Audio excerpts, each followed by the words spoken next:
Buku Harian Santa Faustina. Nomor 1. Oh kasih abadi, Engkau memerintahkan supaya gambar kudus-Mu dilukis, dan Engkau mewahyukan kepada kami sumber kerahiman yang tak terselami. Engkau memberkati siapa saja yang menghampiri sinar-Mu, dan jiwa yang serba hitam akan berubah menjadi seputih salju. Oh Yesus yang manis, disinilah Engkau membangun tahta kerahiman-Mu untuk membawa sukacita dan pengharapan kepada manusia yang berdosa. Dari hati-Mu yang terbuka, ibarat dari suatu sumber yang jernih, mengalirlah penghiburan kepada hati dan jiwa yang bertobat. Semoga pujian dan kemuliaan bagi gambar ini tidak pernah berhenti mengalir dari jiwa manusia. Semoga pujian kepada kerahiman Allah meluap dari setiap hati, kini dan pada setiap saat dan selama-lamanya.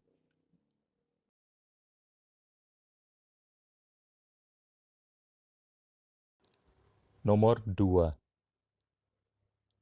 O Allahku, apabila aku menatap ke masa depan, aku menjadi takut.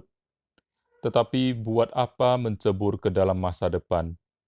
Hanya saat sekarang yang berharga bagiku, sebab masa depan sama sekali belum pasti akan bertandang dalam jiwaku.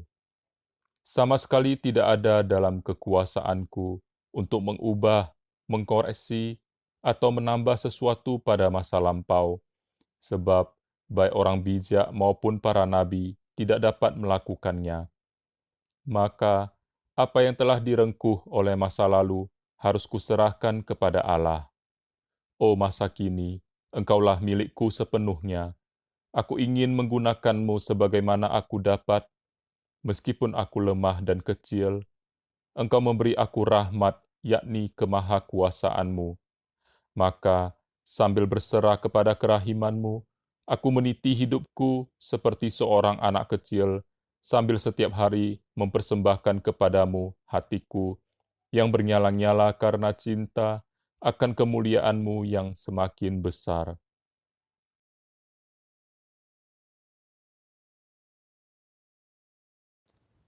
Nomor 3. Yesus, Maria, Yosef, Allah dan jiwa-jiwa, Raja Kerahiman, bimbinglah jiwaku. Suster Maria Faustina dari Sakramen Maha Kudus, Vilnius 28 Juli 1934.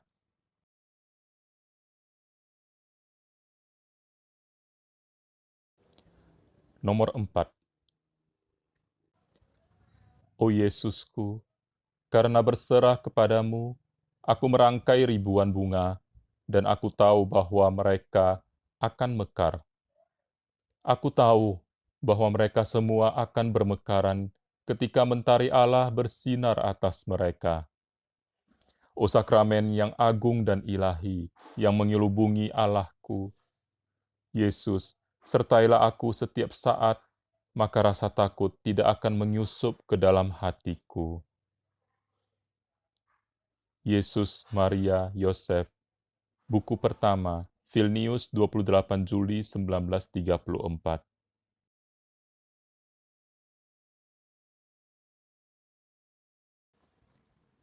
Nomor 5.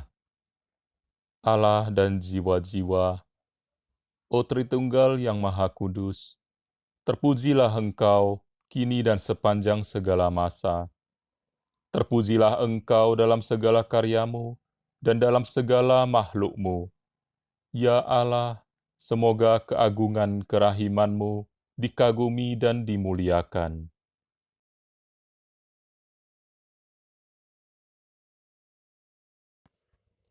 Nomor 6. Aku harus menuliskan perjumpaan-perjumpaan jiwaku denganmu, ya Allah, yakni perjumpaan pada saat-saat kunjunganmu yang istimewa. Aku harus menulis tentang Engkau yang tak terselami dalam kerahimanmu terhadap jiwaku yang papa. Kehendak-Mu yang kudus adalah kehidupan jiwaku. Aku telah menerima perintah ini lewat orang yang bagiku adalah wakil-Mu di bumi ini, yang mengartikan kehendak-Mu yang kudus bagiku. Yesus, Engkau melihat betapa sulit bagiku untuk menulis, betapa aku tak mampu merumuskan dengan jelas apa yang aku alami dalam jiwaku. Ya Allah, dapatkah sebuah pena menuliskan sesuatu yang seringkali tidak dapat diungkapkan dengan kata-kata, tetapi Engkau memberiku perintah untuk menulisnya, ya Allah. Ini sudah cukup bagiku. Selama tinggal di Vilnius, Suster Faustina disuruh oleh bapak pengakuannya, Pastor Michael Sopocko, untuk menuliskan pengalaman-pengalaman batinnya. Ketika ditanya oleh salah seorang anggota kongregasi, mengapa Suster Faustina menulis sebuah buku harian, Pastor Sopocko, bapak pengakuannya, menjawab, "Saat itu, saya adalah seorang profesor di seminari tinggi dan di sekolah teologi di Universitas Stefan Batory di Vilnius. Saya tidak punya waktu untuk mendengarkan pengakuan dosanya yang berkepanjangan di kamar pengakuan, maka saya menyuruh dia menulis segala sesuatu yang ia alami dalam hati, dan secara berkala menunjukkannya kepada saya. Begitu kisah lahirnya buku harian itu. Di samping perintah dari Bapak Pengakuan, Suster Faustina juga menyebut dalam banyak halaman buku harian bahwa ia menerima perintah yang jelas untuk menulis yang diberikan kepadanya oleh Tuhan Yesus sendiri.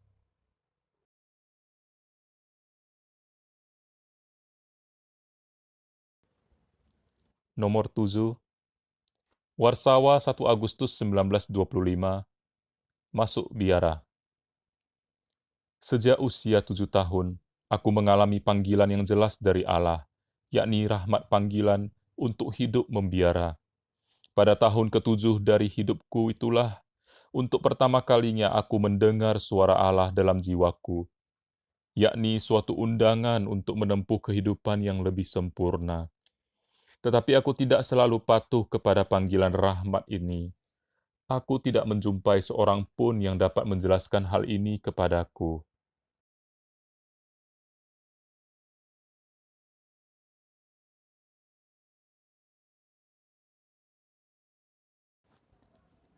Nomor 8.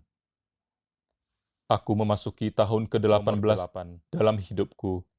Aku mengungkapkan permintaan yang tulus kepada orang tuaku untuk mendapat izin. Sesudah penolakan ini, aku kembali menjalani hal-hal yang sia-sia dalam hidup ini, tanpa memperhatikan lagi panggilan rahmat itu, meskipun jiwaku tidak menemukan kepuasan apapun dalam hal-hal itu. Panggilan rahmat yang tak kunjung berhenti itu menjadi siksaan yang berat bagiku, tetapi aku berusaha menekannya dengan aneka hiburan. Dalam hati, aku mengelak dari Allah, dan dengan segenap hatiku berpaling kepada makhluk-makhluk. Tetapi rahmat Allah berjaya dalam jiwaku. Hal-hal yang sia-sia menurut pengertian Suster Faustina ialah hidup biasa di tengah dunia yang kurang peduli akan gerakan rahmat dalam batin.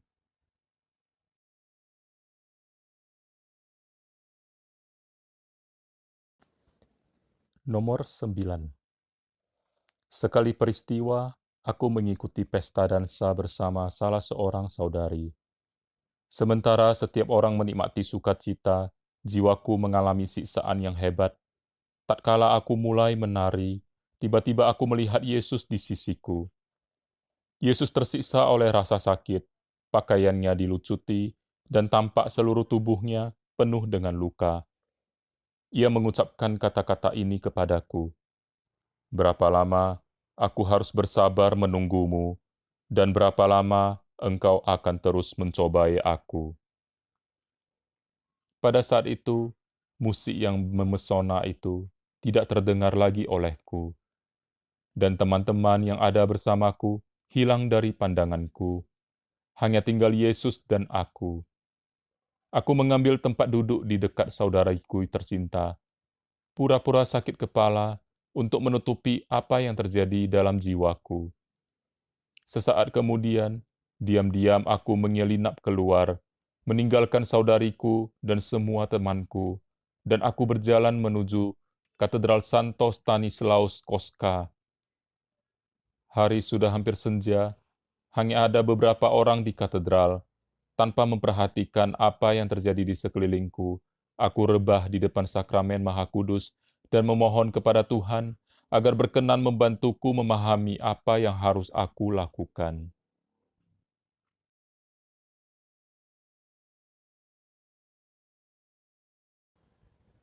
Nomor 10. Kemudian aku mendengar kata, "Pergilah segera ke Warsawa, di sana engkau akan masuk biara." Aku beranjak dari doaku, pulang ke rumah dan mengemasi barang-barang yang perlu kubawa. Sejauh aku dapat, aku menceritakan kepada saudariku apa yang terjadi di dalam jiwaku. Aku mengatakan kepadanya untuk menyampaikan selamat tinggal kepada orang tua kami, dan dengan demikian, dengan hanya membawa pakaian yang aku kenakan, tanpa membawa barang lain apapun, aku tiba di Warsawa.